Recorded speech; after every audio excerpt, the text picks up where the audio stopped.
when we ran our first big bill to raise the cap,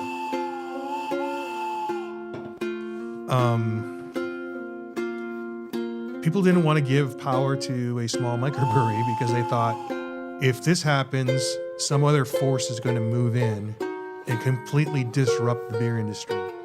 And there would be repercussions all the way through to spirits and I guess less so wine. I mean, I don't think we've ever heard from Gallo and some of the big wineries except through their distributors, right? So that didn't happen.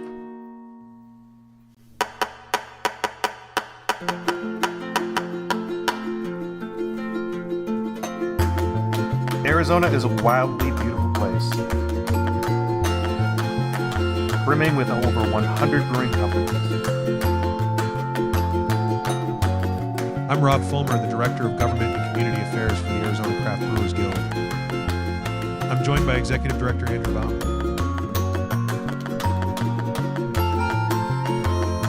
Together we cover the state, bringing you the best of what's happening at our breweries and beyond. Welcome to Arizona Beer Frontier.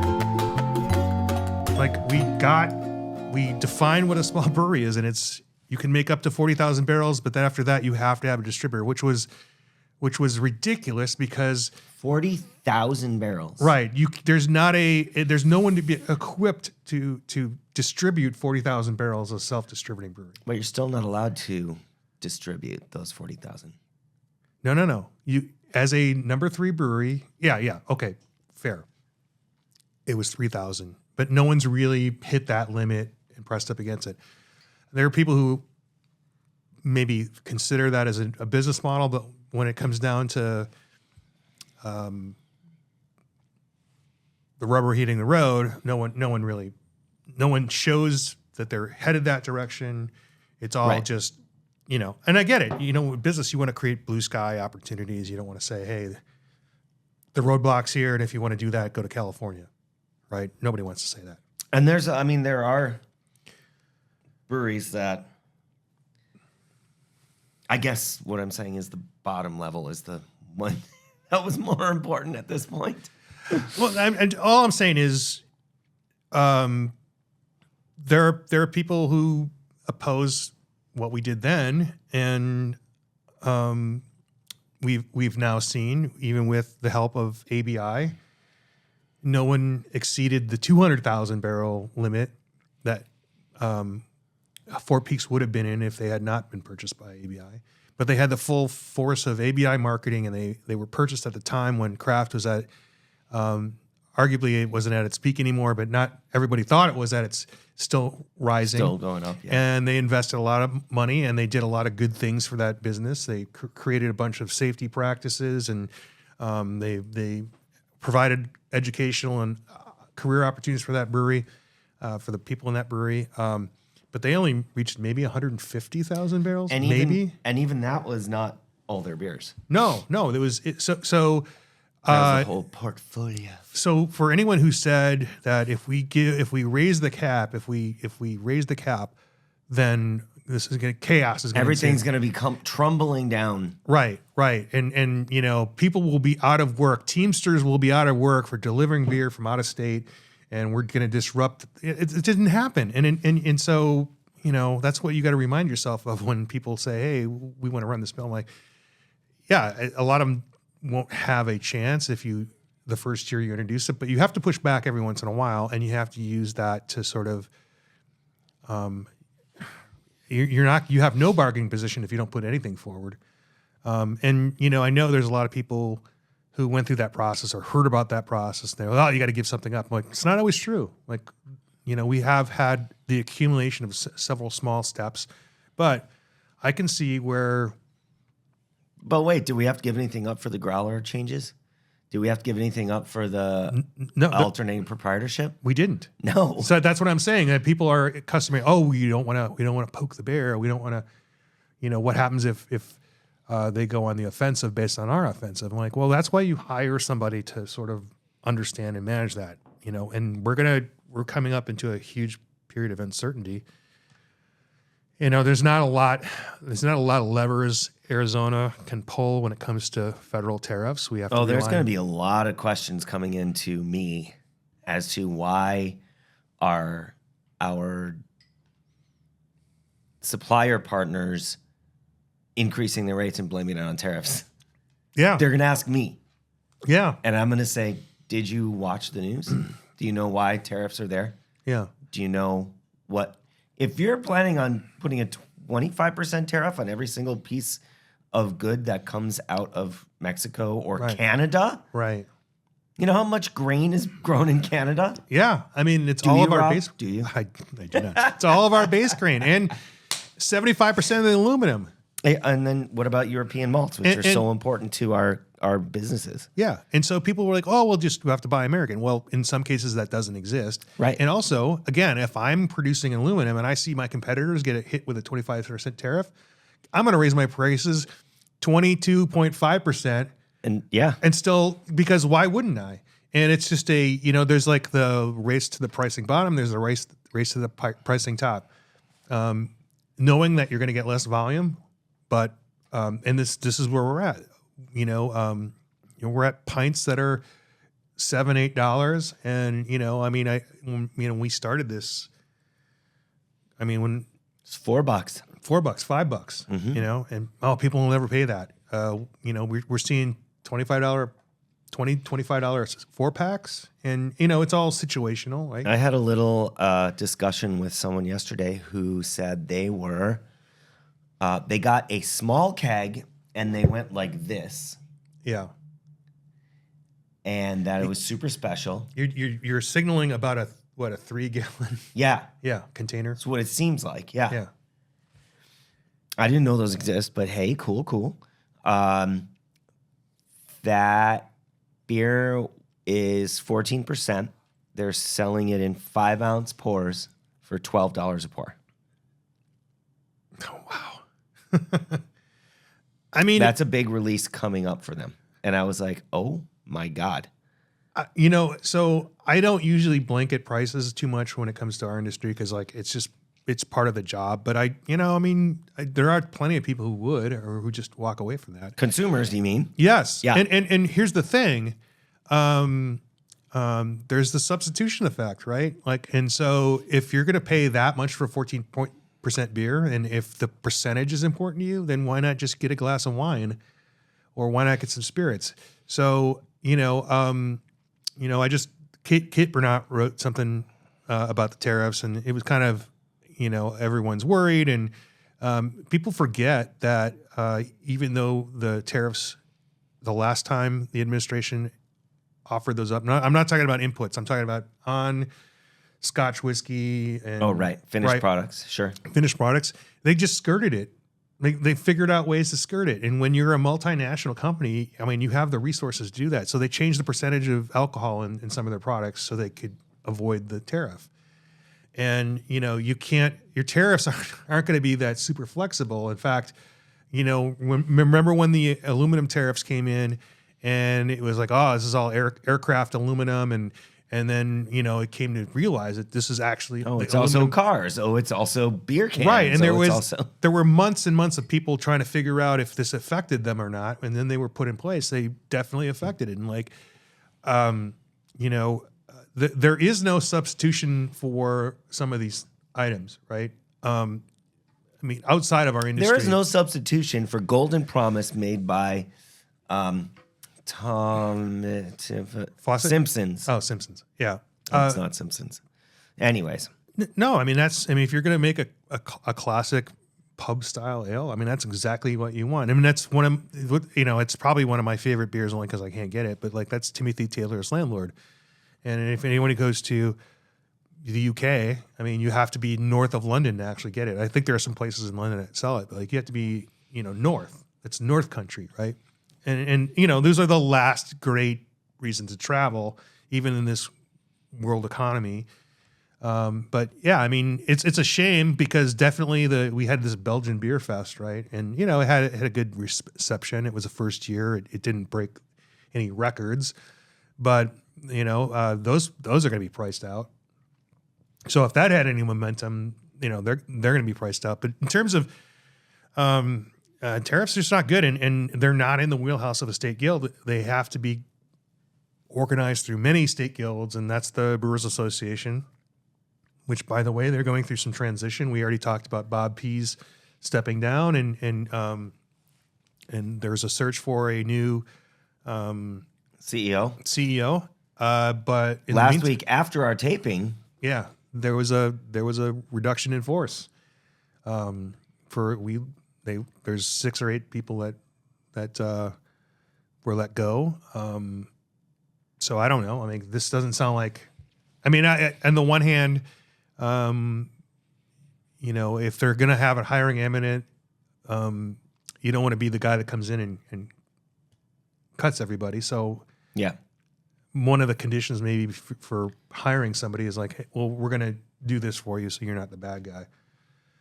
But I don't know.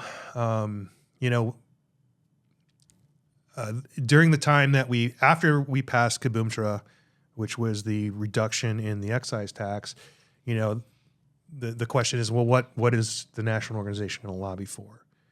And the answer was direct shipping, but not to take that big piece, but just to do the USPS Act, so that if you can ship and receive beer, you can use the United States Postal Service, which I still think, even if we don't, it doesn't work to our advantage. I think it's an important piece anyway. it's useful. Yeah, it's useful.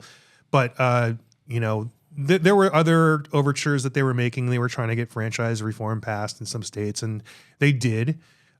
We did not ask for that because we're just in a different relationship right now with our distributors. But that's changing. And, as we add potentially a hemp product that doesn't have the franchise tag, if that passes, beer would be the only alcohol beverage that is trapped by franchise. And, that will have to be renegotiated. But like it's kind of pointless to get that argument going right now. I mean, I think getting hemp beverages legalized as a backdrop for all alcohol law is important. Some people could disagree, but none of our members are asking for franchise reform, although we know that in the future it is something that will help our businesses if that does become important. And there are no telltale signs. I mean, like literally any of this tumult with taxes or supply chain could literally trigger a distributor to say, hey, we're changing our focus. Anyone who doesn't sell 50,000 CEs a year is out. Right. Well, and by out, they might We just still own your brand, and we're not ordering anything from you ever again. Right. Yeah. Yeah. Or we're going to put you in this box. Guess what? You get, all our C-level accounts, and we're going to charge you for our services, even though we have a contract. We're going to charge you. If you want sales support, that's a la carte. And if you want your kegs back, that's a la carte. And we're not going to pick up beer from your brewer anymore. You have to deliver it to us. Right. Which a lot of people in more rural areas already live with that. But I guess. Oh, that's weird. How'd that happen? Okay. Sorry. I guess we've been saying, look, taproom model. Make sure that you have control over the sale of your product in the most possible way. Obviously, that doesn't work for everyone who wants to be on a much larger scale, right? But that doesn't look right. Oh, no, that's right. It's just there's a camera malfunction here. Yeah, it'll be fine. Everyone will be shocked. Oops, that's on camera. That's why. Uh-huh. Everyone will be shocked. Don't worry, people. I still look as handsome as I always do. It's fine. I could have just went to the backup camera. Yeah, For it's 3 true. minutes at a time. Yeah, that is a lot of editing, bro. But people get a look behind the camera. Mm-hmm. It is. All right. That is the look behind the camera. That's how his head always moves, too. It's wild. We can get into tech after this. I'm sorry if I derail the whole conversation, but Oh, hey, Rob. Andrew Bauman. Look at us. That was a doing weird- our podcast. We really did start just talking about some random stuff that we were in the middle of talking about, and it continued. But I think it's valuable. Yeah, no. I'm gonna say that cold open was solid. This doesn't seem like it's gonna be super. Let's talk about our holiday. Just quick though. Okay. I went up to Flagstaff. I Yes. brought some on my way up. I distributed Black Friday tickets to some of our breweries so that they could sell them, and that went great from what I've heard. Spent the weekend with my daughter. Came up on Thursday morning. We stayed at my son's house up in Flagstaff. Very nice, very cozy. Actually, it was kind of cold. They don't really turn their heater on, and for some reason, my sweet, lovely wife has an aversion to wearing sweaters. Like, I will just get up, be cold, put on a sweater, be fine. Right. She likes to go to the thermostat and regulate that way. And I like the fact that I have these long sleeve things and I can wear them. right, So the only time you can wear them. yeah, Like I have this. The joke is this is when all my coats either end up here at the office or in my car, and I wake up in the morning I'm like, oh shit, the thing I want to wear is like at the office, or I got to go get it out of my car, and right. all your stuff is all over the place. Well, my kids got along so well that my daughter actually stayed till Saturday rather than leaving on Friday. So that was nice. And then she went to San Diego. She had a Thanksgiving style meal at some restaurant and was in an emotional place. And when she saw the turkey, she had formerly been vegan. And when the turkey arrived, Yeah. she got very upset and is back to being vegetarian Oh now. my gosh. I mean, our Thanksgiving was fine. Yeah. So now I always like the challenge of making a delicious vegetarian meal. So I'm totally down with it. Right. Christmas will be at our house. My sister's coming down. So Uh-huh. let's see. And we went to Lumberyard, went to Beaver Street. We didn't really go out that much. We Yeah. did some shopping at Home Depot to get, we had to get some light bulbs because the boys' house needed them. And we got some little Christmas decorations and stuff just to kind of cheer his house up. He only moved in like October. Yeah. So there's some little things we could do to make it a little nicer. So if I could interject here. Yeah, rock and roll. Light bulbs. Like I do like that we're not using incandescent light bulbs. Light bulbs get hot. Yeah. There are so many That's more. just wasted energy, Rob. When there are so many more tech choices, they're dimmable, they're addressable. You can. There's so much more control. But I will tell you, a lot of them are just bullshit, and they're not made very well. And there's something to be said for the solid GE light bulb that, I mean, occasionally they'd break or they would not work. But Yeah. they're. Even though it's glass, it felt solid. You get these things with a plastic dome, and all of a sudden the dome falls off, and you're looking at LEDs. And, Yeah, get off my grass. I hear you. and no, it sucks. And they do drop their connectivity sometimes. Like Well, his are not that. They're just regular light bulbs. they're LED. LED Yeah. light bulbs that you just screw in and use a light switch to turn on and off, which is fine. But here's a cool thing. They have a switch on them where you can change the color. Yeah. So it can be like the daylight.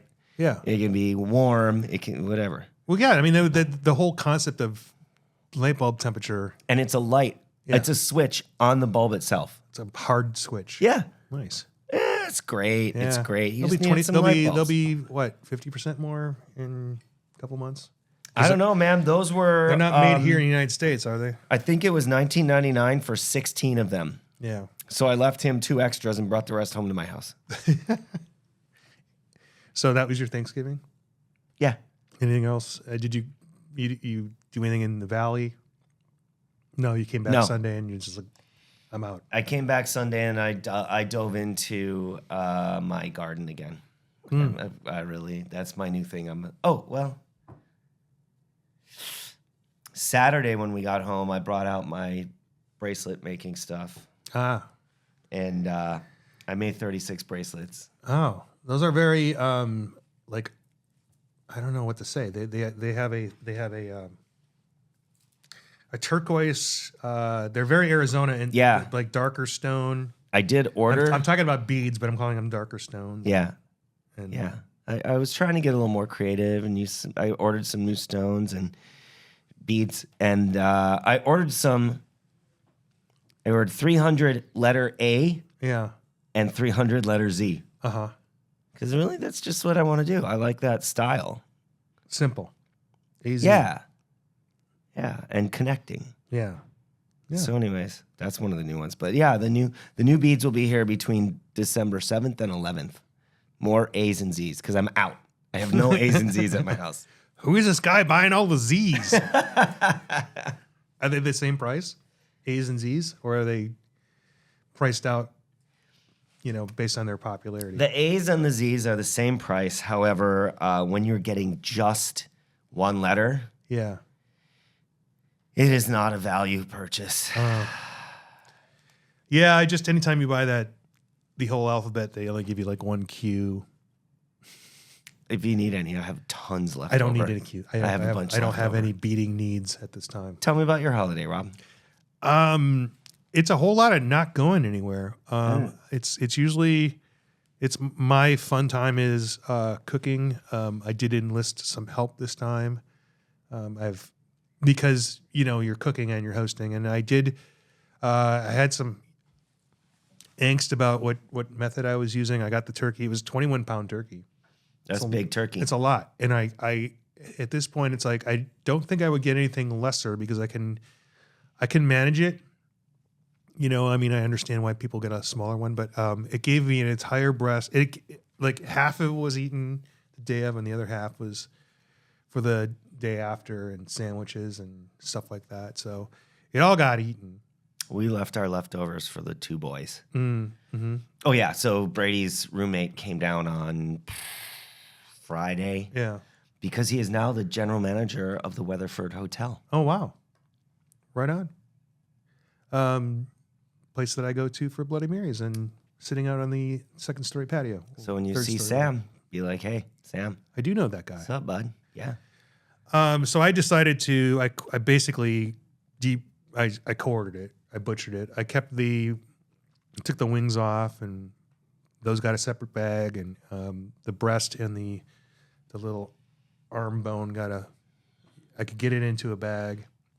Standard Ziploc, standard vacuum seal bag, Okay. the breast. So like that's a 10-pound piece right there ish. Right. And then the leg, and the dark meat associated with it. So it was basically quartered with two wings, and I had a Cambro, and I did the entire mess at 130 for 24 hours. Nice. And I dry brined it. I try to dry it out, but here's the thing: if you're working new bags, the skin is never going to get crisp. And Right. you can probably do it, but then you're going back to putting it under the broiler, and you're taking a lot of oven time. And as per tradition, my oven door failed again, so I had to repair it. It like the handle fascia part broke away, and like Happy Thanksgiving. yeah. So there was talk about getting a new oven for next year, but we didn't pull the clutch on. We didn't pull the trigger on that because the new ovens, man, they want like 50 to 60 amps circuits. And I think we only have 230s or something like that. I don't know. Like we have a wall oven. It's not a plug-in oven. So you get a wall oven, and so like electricians have to get involved, and no matter what, you get a nice oven, you get a shitty microwave that's too small. And it looks like it's this full size, but it's like this is dumb. And then It has the bezel. yeah, your only option is to step up to some sort of like convection microwave Combo. Uh-huh. Avantium oven or something like that. And then you're paying like as much as people do normally just for the one stove. Mm-hmm. So we don't have a room for it's microwave on top. I mean, I guess I'm just gonna gut it out another year. And I'm just gonna pay those tariffs next year if I decide I wanna pull the trigger on an oven. Because like I guarantee you this is all gonna be manufactured in Mexico or Canada or Chinese. Anyway, that'll be a subtext for every show we do. I think. Great. So I did that. It was fine. Everything was great. But I did not leave the house at all the entire weekend. I mean, I think I went to the store once or something like that. I did not go to any breweries or I did not go to any bars. I stayed home. And, Yeah, live your life, man. No, I mean, normally we get out and we do some Tempe places. We had some family from out of town, and in contrast to Maggie, I do have one of Brenda's cousins that only eats meat at Thanksgiving when I make the turkey. It's like so generally vegetarian or then, yeah. pescatarian, I guess. She works in the fishing industry out of Seattle, so definitely fish. But she will only eat other kinds of meat. The only time she eats meat is Thanksgiving, and she had her first post-Thanksgiving sandwich. With the green bean casserole, the turkey, the bun, little cranberry, a little gravy. Boom. I made cranberry sauce this year, which I hadn't done before, and that is the easiest thing in the world. Oh yeah. Well, if people are like, "Oh, I like it out of the can because it's so easy," but like literally, all you're doing is putting the berries. You put them in with a little water and sugar. I mean, they break down, and it's. I mean, like you don't have to do a lot. And then if you want to throw a cinnamon stick in there, yeah, that's what I did. I used orange juice. Yeah. I did cinnamon stick. yeah, I used regular sugar, not brown sugar, and then I took 2/3 of it, blended it in the blender, Yeah. and left it a little chunky. and if you have, you don't even have to do that. If you boil it, it just breaks apart. And like if you want to tart it up a little bit, I mean, literally tart. If you have a sour beer that a little long in the tooth, it's gonna be fine in there. Just a little splash that'd in be there. delicious, yeah. Or even a nice creek. Yeah, a little acidity will go a long way. Orange peel, like it's super easy and it gives you a lot of freedom to do whatever. If you're you want. looking for something easy to make to impress your family on Christmas, Yeah, bring some homemade cranberry sauce, and they'll be like, "What?" yeah. I mean, it doesn't have to have a certain consistency. It can be very loose. It can be very, for sure. we did convince my sister-in-law to make the cranberry tart with the New York Times recipe. It's just super bright red, and it's supposed to be in a hazelnut crust, but they did it in a almond crust. It didn't. I think they didn't do their custard right because it was kind of loose. Goosh. Yeah, it was fine. We had more pies. This was my birthday too. I didn't have a birthday cake. So Oh yeah, happy birthday, Rob. thank you. Happy birthday, happy 11 years. I thank you. I wanted to have chocolate cake. That is my thing. I didn't have chocolate cake, so now I'm jonesing for a chocolate cake. And we had so many pies. Because I was saying, hey, if there's not going to be any chocolate cake, maybe I'll just take a piece of all the pies we had because we had different pies, pumpkin. And I said maybe I'll just take pieces out of the pie and I'll make a pie cakein. You familiar with the pie cakein? Hey, would you just get like? It would be random pieces within the cake. So Yeah. pie cakein is you fold, you do your one layer of chocolate cake or whatever cake, and you just place a fully cooked pie and you put batter on top of it. So you can do multiple layers. It's called pie cakein because so I could just put random stack pieces. it. We had a Costco pumpkin pie. It was delicious. I loved it. Yeah, that's our standard. There's a Trader Joe's one too. The whole thing is you eat the pumpkin pie in the morning, either before Thanksgiving or after Thanksgiving. That's our deal. That's Brenda's deal. We're a non-pumpkin allowing house. What does that no mean? pumpkin. When I was in kindergarten, we made a pumpkin pie, and I ate the whole thing, and I threw up pumpkin the next day. The whole day on Thanksgiving, I just sat on the couch throwing up while everyone else, all my extended family was there, and I was just laying on the couch throwing up all day. You took one for the team.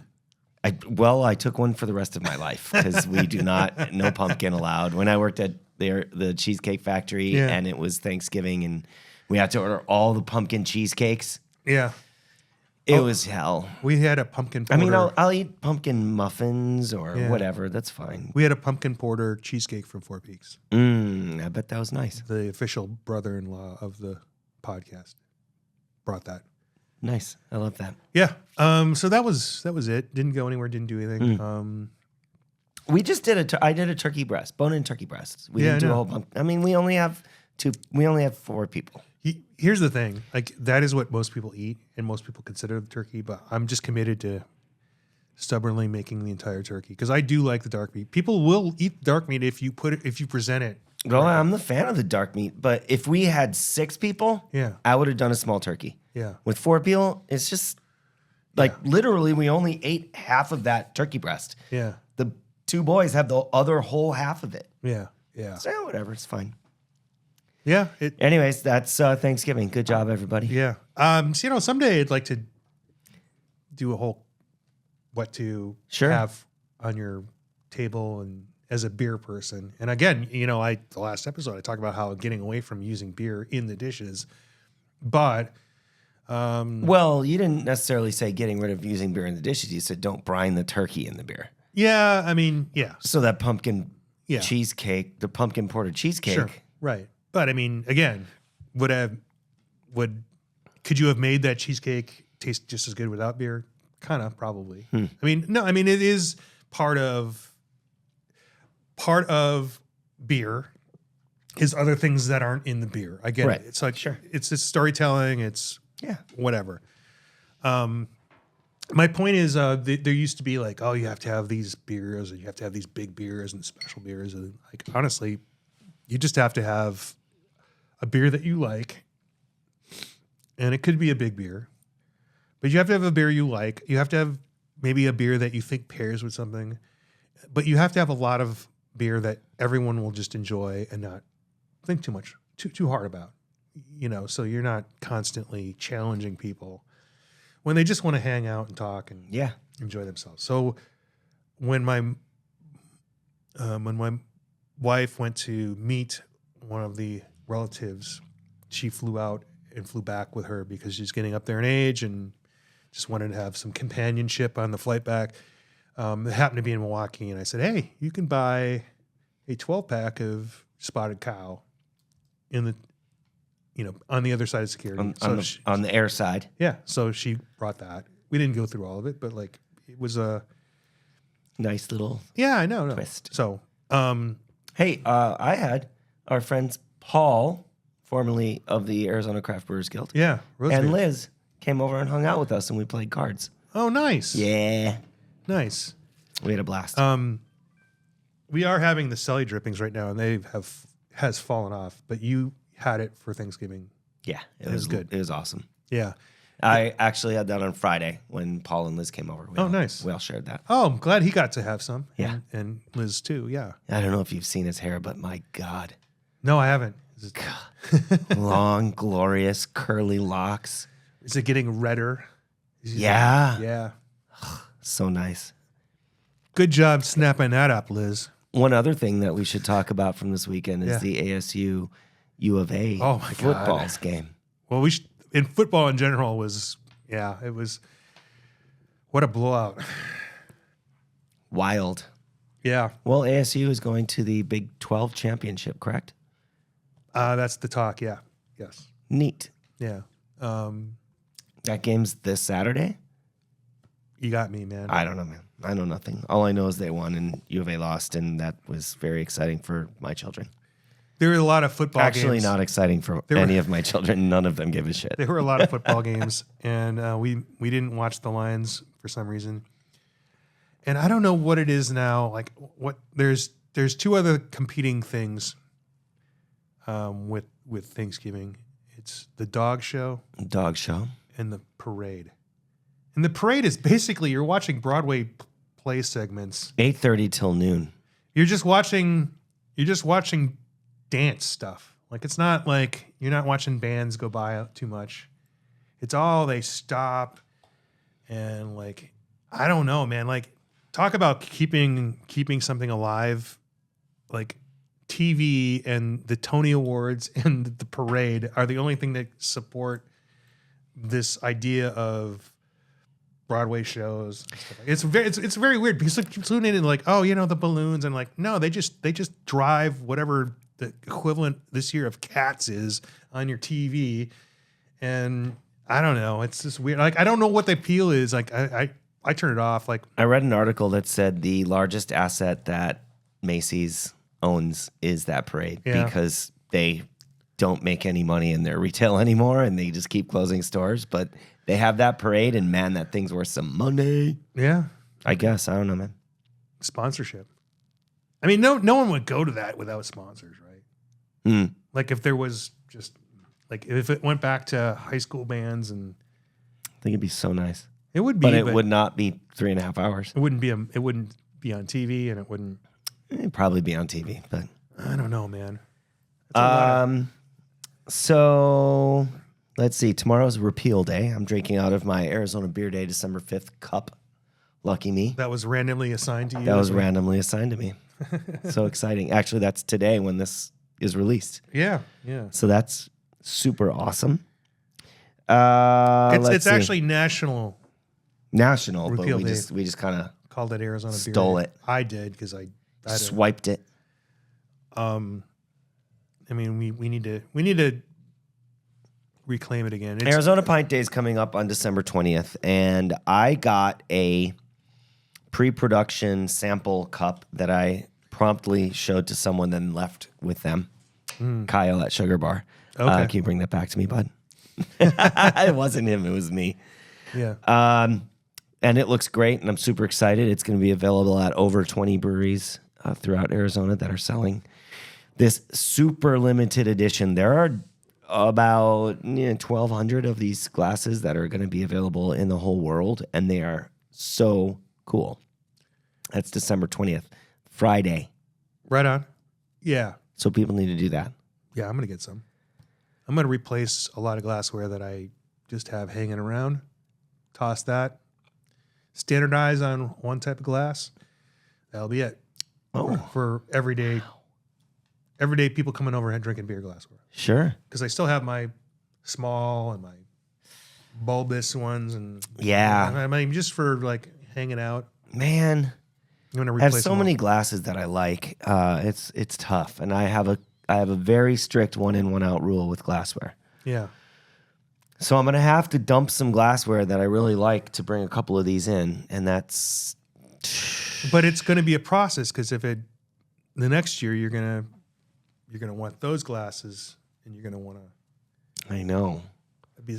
Well, maybe I'll take those 4 and just reduce to 1, and then I'll get 4 It'll of be the a new circle ones. of life, man. Circle of life. Yeah. Yeah.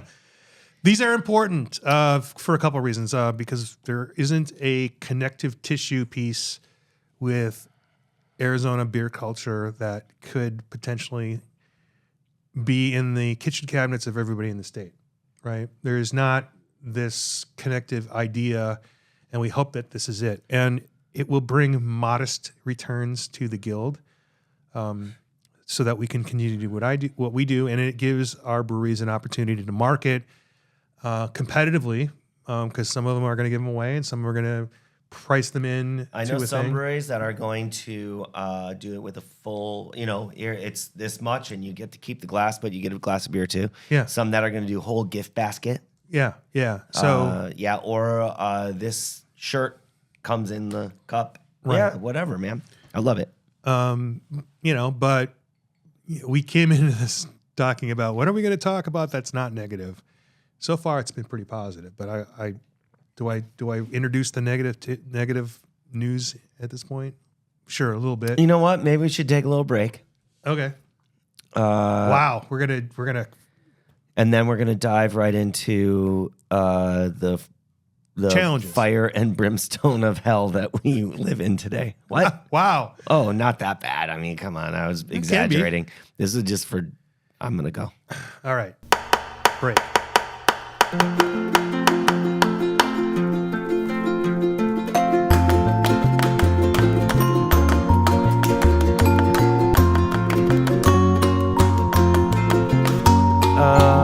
Okay. Hey, we're back, Rob. Are we? What you got going on there? I got a Barrio Blonde. Oh, that's very positive. They were doing Black Friday ticket sales. So nice of them. Very nice. That reminds me, I got to get on the road, but this week is locked up too again. This week, next week, the following week, every No, week. I only work 1 week at a time, sir. Oh, good for you. No, I Unfortunately, you kind of only can. for a little bit, yeah. I do want to put together a sort of a state of the state and how many new people have filled the legislature. I just haven't gotten around to it. And there's plenty of opportunities to do that in the future, but it will be a challenge this year to get around at the Capitol a little bit. I did go as part of the America 250, A250 commission, not on the commission, but been invited. Went to this. We can tune in on Zoom, but I find it good every half the time to actually. Yeah, every other time ish. You're in the executive tower, or you're at the Secretary of State's office. You get to meet the different levels of government. It's fun to watch them running a meeting, and It's very different. just like any other business meeting. Like I would not miss the opportunity to sit in on a lot of business meetings just to see how they run and see what how they operate. They have to operate under public meeting rules, so that's challenging. I mean, that's not something I would want to enjoy. We can't talk about that because it's not on the agenda. On a homeowners association, no more than 2 members can be in the same room at the same time without it being a meeting. Yeah. I mean, discussing Right. things within the HOA. Yeah, I Yeah, guess can you imagine- maybe you could all go have go to a bar and have a drink. I don't Can know. you imagine, like, hey, Andrew, I just, I found this way that we could get some revenue for the guild, and but I can't talk about it. Whoa. No talking. We need to have 7 board members, and Yeah, no, that's how they work. that's and no, it's challenging, and like I know people have frustrations, and that's why, you watch one of these things on these meetings that have to follow those rules, and you just get this parade of people on a 2-minute screed about Yep. whatever, and Yep. technically the governing body can't acknowledge anything other than thank them for their comments and potentially put them on a future agenda. And then because you have all these future ideas cooking, like they have to meet way more than they probably want to. That's one thing about government that would suck, because if you have the same motivation of fixing problems to work under those conditions, and city government is way more personal than state government or federal. Like there are people that live to go to those meetings. It's Yeah. like same as Oh, same for sure. as HOA. Like Right. there are people who are aggrieved, and they will percolate and they will come to that meeting. We had a and just- lady that wanted to run for our HOA simply so she could walk the neighborhood and knock on people's doors and tell them to clean up their weeds. That's not how it works. Yeah. We're like, no, you do not do that. What? Why not? No, we have a property management company. Anyways. Yeah. Oh, boy. Well, Elysian, their production brewery is now closed, right? Yeah. Or closing. And then Golden Road, they're consolidating their production to the Budweiser plant in LA. Yeah. Didn't we talk about this? We talked about Leinenkugel, and we talked about the thing we didn't talk about when it came to Molson Coors and the closure of Leinenkugel is hot on the heels of that. They picked up a brewery. Oh, yeah. And I've been to this brewery, gosh darn it, in Chicago. Blanca. Not Carta Blanca. No. That's a little big. Yes. Um, And so they picked up a new craft brewery from Chicago that is a Mexican beer focused craft. well, okay, you use that word, craft, and the general thinking now is it just fits the segment, which is Mexican style beers, which are hot right now. Mm-hmm. I'm trying to find the story so I get the name right. I mean, as Molson Coors will do, they're like 5 years behind the trend. So perfect. But in this case, here we go. Choir Chicago's Cruz Blanca. Cruz Blanca. So to say that it's a craft acquisition may not be the case. It is a portfolio pick that fits what's trending. It has the right And they're letters in combination with each other. Well, they're not going to lean into its craft. They're going to lean into it fits the category, which I think is a smart move because, as someone pointed out, when has a large brewery buck the trend on things that are trending down? And so they're not going to lean into craft, which is trending down. They're not here to save craft. They never were here to save craft if we're consistent with our previous discussions. So it is by all rights a craft originating brewery, but they do a lot of contract stuff. So it is a brand builder. You can say it was built to sell. Maybe. I don't know. Can't look inside their souls to understand how they set this up, but they were definitely contracting a lot. But they started it with taproom roots, and so arguably they also had their headquarters next to Revolver in Texas when they moved into Texas, and Revolver was a purchase of Molson Coors. Regardless, I hate to say, like, you know, because we've said, like, it's very unlikely that there are going to be any of these pickups. But if you are designing your brewery to be picked up, You could do it. You could do it, but think about what they think about the plan. You have to have all these things in place.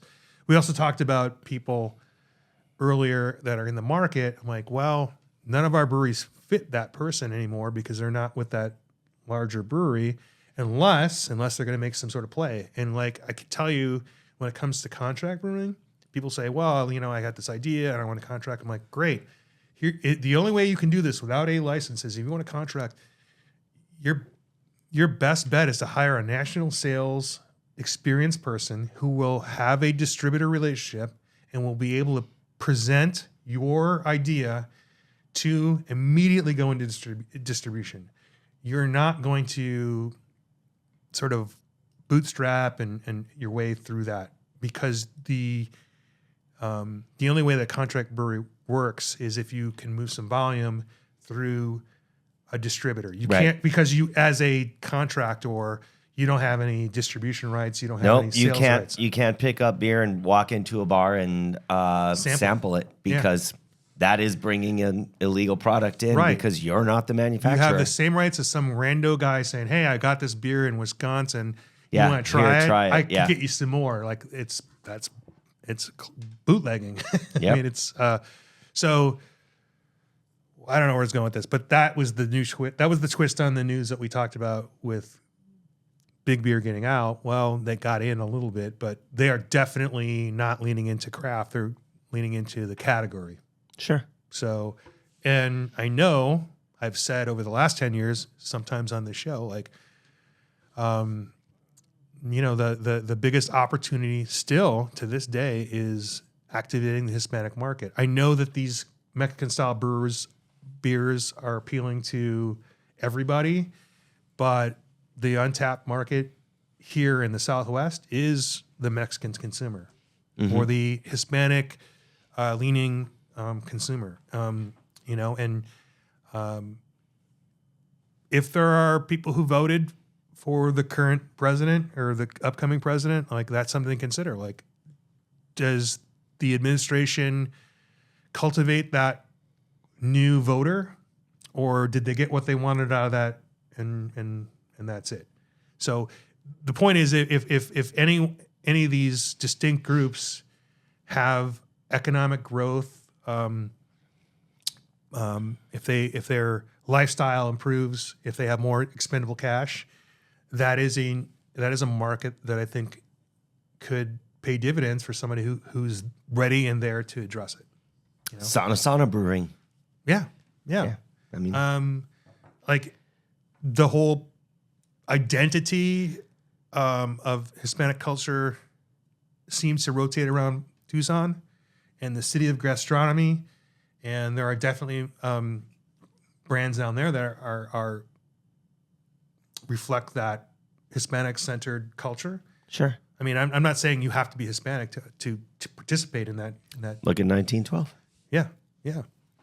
So, that's an opportunity. I mean, it's to me, getting into the grocery store shelves is a long shot. It's even, I think, longer now.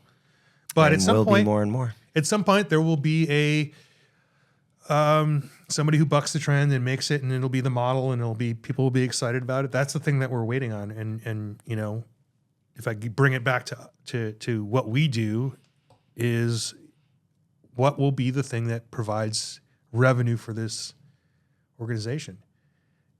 It's looking like festivals may not be it. We had a great run. It was a market created by Mr. Charlie Papazian with the Great American Beer Festival. It was monetized. It's funded the Brewers Association. It funded state guilds across the country. And it seems to me, if you don't have 300 breweries in your state, 300 dues-paying participating members, you need to have outside revenue. A lot of those organizations, because of the sheer number of dues-paying members, could probably get by. They have a wider burst of support. And it's like not all 300. It's like to get 300 breweries, you might have 150 no's to some sort of idea or movement. That's 150 people saying yes. That's 50%. Like, so with 150 breweries could be enough, but I mean, it depends on what you want to do, I guess. Yeah. But I'll tell you, like $400 of dues for 100 breweries maybe is not enough to support the top-notch general counsel we have with the experience of writing bills and negotiating and working with the liquor department and providing the strategic background. It's not enough to have me running around the Capitol and trying to also do things at the local, county, city level. It's what I'm trying to focus on, and an executive director to strategize and pick the right opportunities and run meetings and keep people connected 24/7. Dues aren't enough, so that's my doom and gloom. Is I mean, we have other projects we can do, and people say, "Oh, well, a smaller beer festival community is what people want. They want a smaller, more intimate, more tied to the breweries in their community." The problem is those don't make money. Right. I mean, they make money, but they make like this much money. The scale is that you're paying for the location, regardless of whether you fill it or not. Well, I mean, even if you had a beer festival where you have 20 breweries, you don't have to get fences, you don't have to get porta potties. Where does that exist? It exists. It's out there. Wickenburg. There are places. Yeah. It's not big enough to move the needle. Yeah. Like it can be a little something. Like, is it worth it to do a beer festival once a month that makes $5,000? Generally not. No. I mean, you will pay for Insurance that's $1,800 for like we're talking about 600 people. Yeah. Yeah. You're paying. Let's say you cleared $5,000 a month. Yeah. That's only 60 grand. That doesn't do nothing. Like, that's worthless. Yeah. Well, not worthless. If our larger goal is to connect our breweries and the communities that they're in, which is definitely part of our larger goal, it accomplishes that. But it doesn't accomplish our financial needs to continue the organization. That's correct.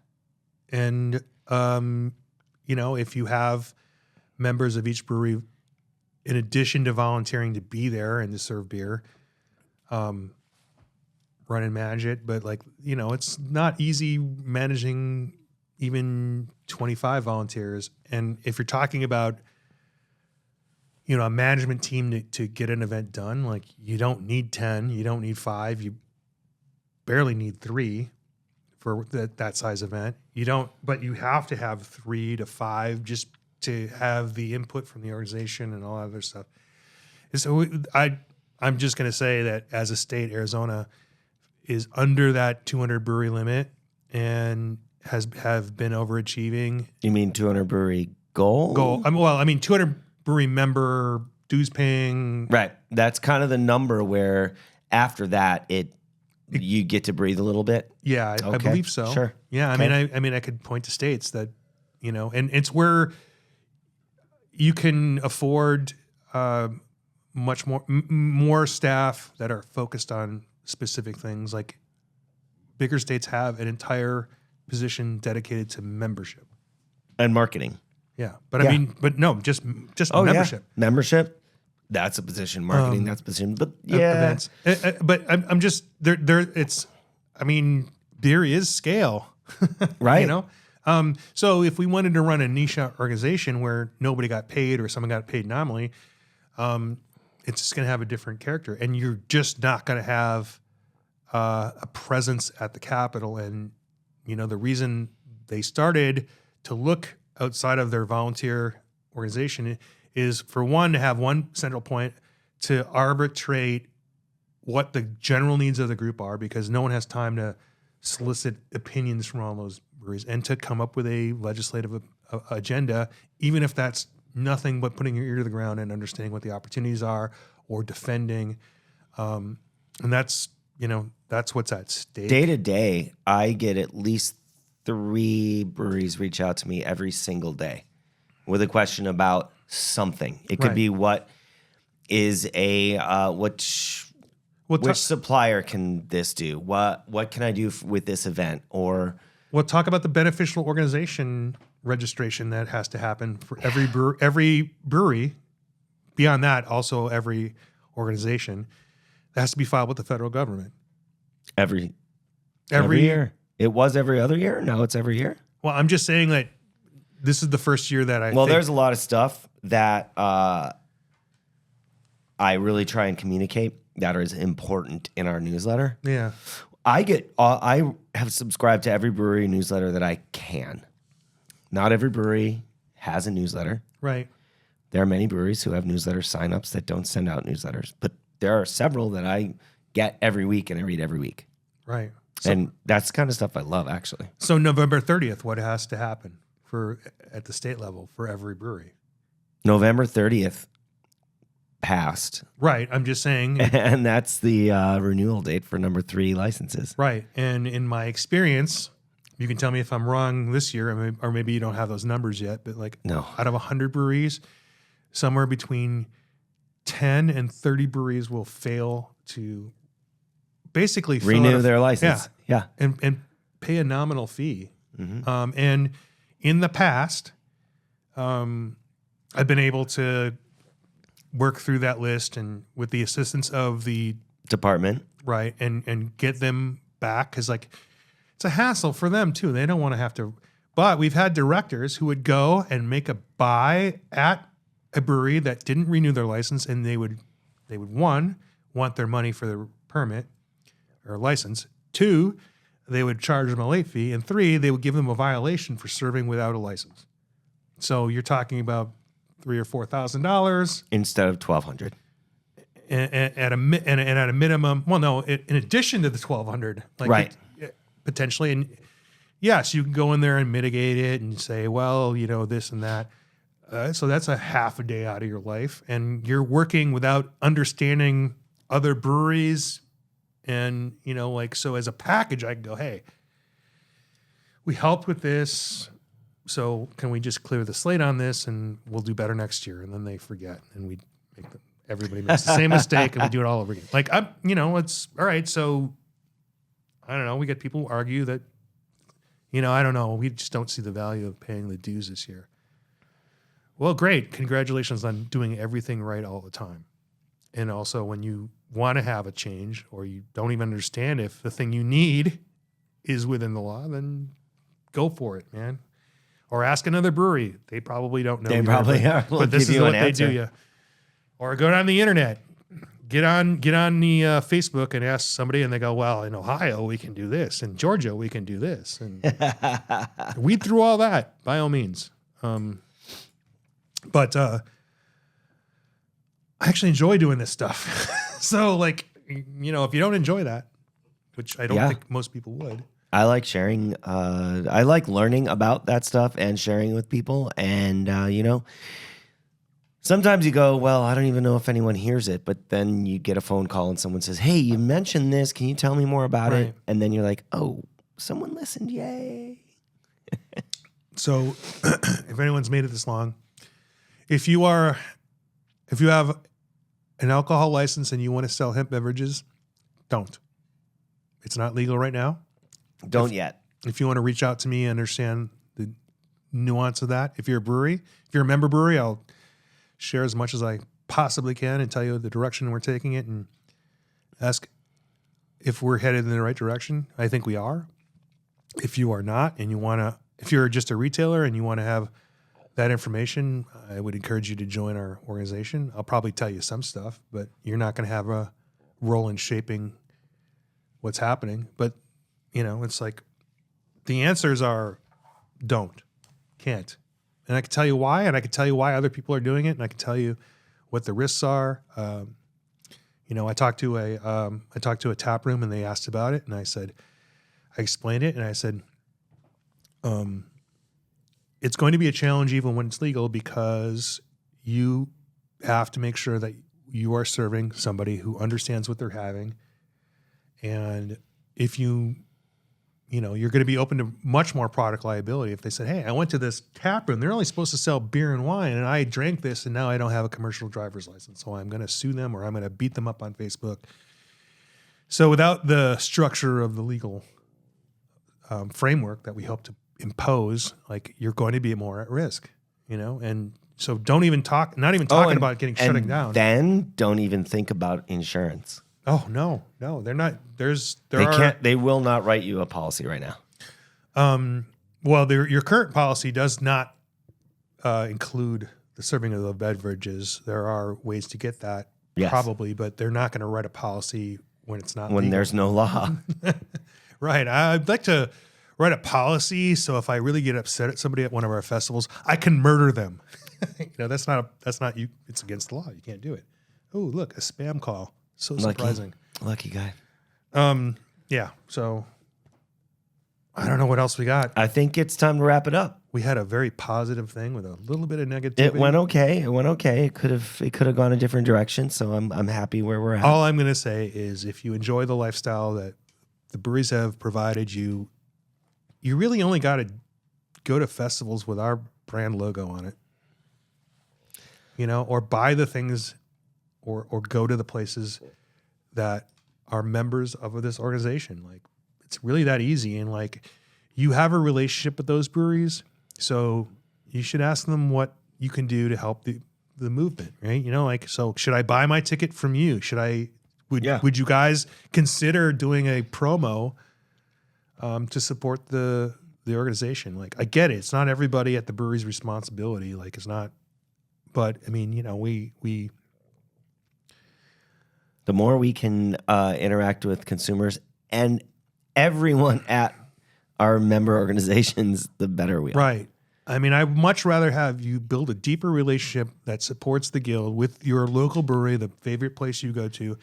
I don't want people to rely on us to provide them the consumer experience. Like, we just want to do our festivals because they make us money and they're supposed to enrich your experience and understanding of local beer, right?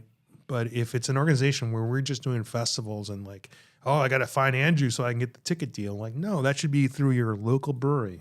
So, I mean, you know who to talk to. Don't talk to the server that you don't know. If you know the owner, just like, hey, man. Yeah.